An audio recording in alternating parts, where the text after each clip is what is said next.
Kashmir, often described as heaven on earth, sits on the northwestern corner of the Indian subcontinent.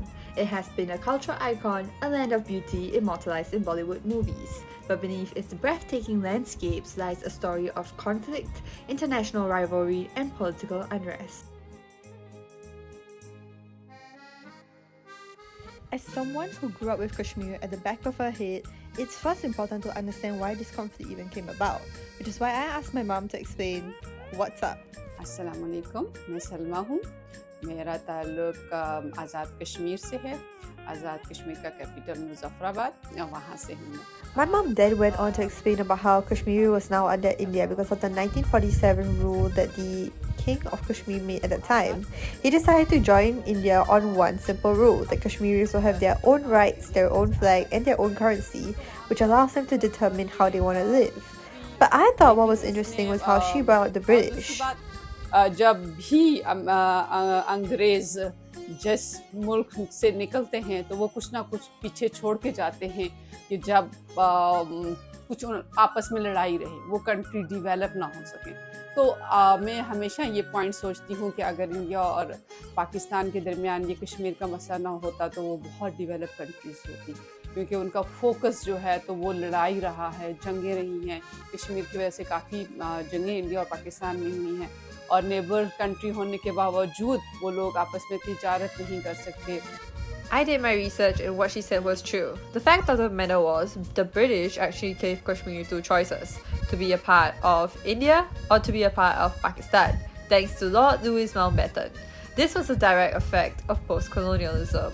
We see how the British still prioritized divide and rule even in a time of need where a country was supposed to be formed.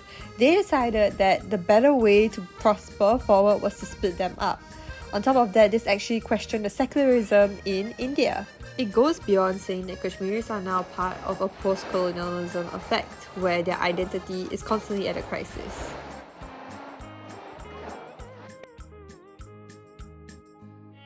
Council Resolution number 47 of 1948, Article 2 of the Geneva Convention and Article 370 of the Indian Constitution बस एक सवाल उठाता है, सिर्फ एक, हम हैं कि हम नहीं।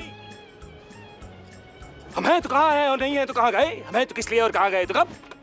छना हम थे भी क्या। So essentially what Heather was referring to was Article 370, which essentially granted special autonomy to the region of Jammu and Kashmir. It was common knowledge that Jammu and Kashmir was a controversial part of partition. Therefore, in order to respect it, they decided to have Article 370, which essentially allowed Kashmir to have its own constitution, a separate flag, as well as decision-making powers that the state of India could not interfere with. Some other components of Article 370 included how Indian citizens could not buy land or even settle in Jammu and Kashmir. On top of that, we see the relevance of Shakespeare in this famous line. In Hamlet, he actually said, "To be or not to be, that is the question." And Heather gave another example of it in the Kashmir sense. But that was of the past. The fact of the matter is, on August 5th, 2019, the Indian government, led by Prime Minister Narendra Modi, actually revoked Article 370. This not only removes special autonomy, but a part of the identity of the Kashmiri people. State flags were abolished and Jammu and Kashmir lost its special status. It's now subjected to the same laws as any other Indian state. The matter is, Article 370 displayed what offensive realism looks like. It focused on power, security, as well as the pursuit of national interests.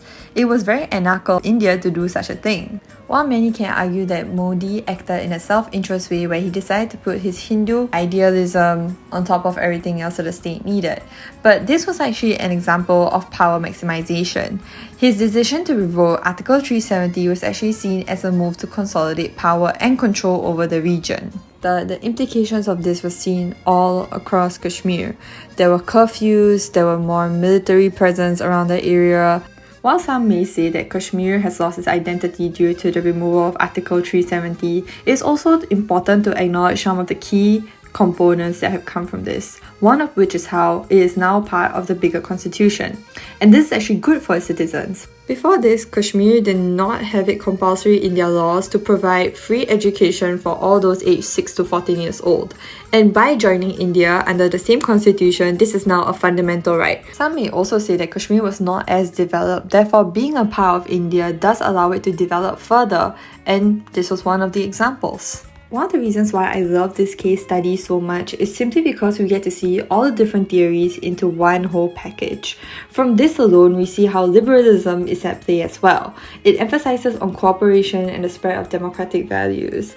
And therefore, the fact that they are emphasizing on the human right of education in kids through the constitution shows the very idea of liberalism. Another thing that we can note is how bureaucratic politics came into play. We see how Modi was not the only one who took the decision, but instead it was his party members as well. Therefore, it shows how the inter-agency actually worked with each other to make this happen. So Modi, as a Prime Minister, also worked with his cabinet.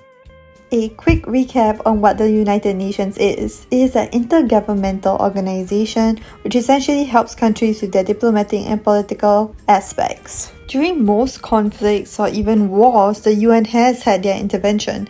In fact, if you look at Kashmir, there's a constant UN presence. Here's a clear example of the UN intervening.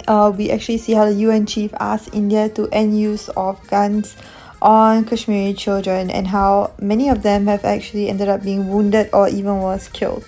The UN also acts as a forum for political leaders to voice out, and one of whom is Imran Khan, the state leader of Pakistan. This is what he had to say about the issue. People of Kashmir have the right of self-determination. They went against that. They went against Simla Accord, which is about bilateral sorting out of differences through bilateral means. Went against that. They actually went against the Indian Constitution. Illegally, they revoked Article 370, which gave Kashmir the special status. They got an extra 180,000 troops there. Total number of security forces in Kashmir now are 900,000. And they put 8 million people of Kashmir under curfew. What sort of a mindset would lay siege to 8 million people with 900,000 troops? Women, children, sick people, locked in as animals. This shows how liberalism comes into play, with institutions like the UN fostering peace and cooperation, allowing world leaders to voice out what they would think is important, just like how Imran Khan did about Kashmir. UN has also deployed peacekeepers around the area after the past resolutions in Kashmir to mediate and to de-escalate the tensions, while the number of soldiers in the area has been increasing. However, the fact of the matter is some of the Permanent Security Council members like the US and Russia have instead prioritized their alliances and economic interests instead of thinking about what is right. Therefore, this explains how the UN is important to a certain extent, however, it did not do much for Kashmir in this sense. The fact of the matter is Kashmir is still one of the most contested regions in the world. Even after partition, even after the revocal of Article 370, the conflict is so ingrained and is so in them due to the idea of constructivism, and because of this is who they really are. On top of that, we see from the realism point of view and why India decided to adopt Kashmir into their whole system. It was a difficult decision knowing that Pakistan, their neighbor, was also a nuclear-powered nation that had an interest in Kashmir. Constructivism shows how Kashmiris have their unique historical and cultural identity, and it's really hard for them to let go of this and therefore accept the fact that their autonomy was revoked from them. The Kashmir wars and dispute was only because of three things: power, security, and military presence. While there were international organizations like the United Nations who even tried to deploy peacekeepers and even have a forum for world leaders to come up like Imran Khan to say his stance about Kashmir, we see how it is not as powerful and is as impactful as it should be. The fact of the matter is Kashmir is a flashpoint where theories of international relations play out in real time. But instead of just learning it in class, lives are lost. People don't have that right to go out anymore. People need to be frisked before they go into their homes. Children are raised with gunshots all around their neighborhood. Now that is why I chose this topic.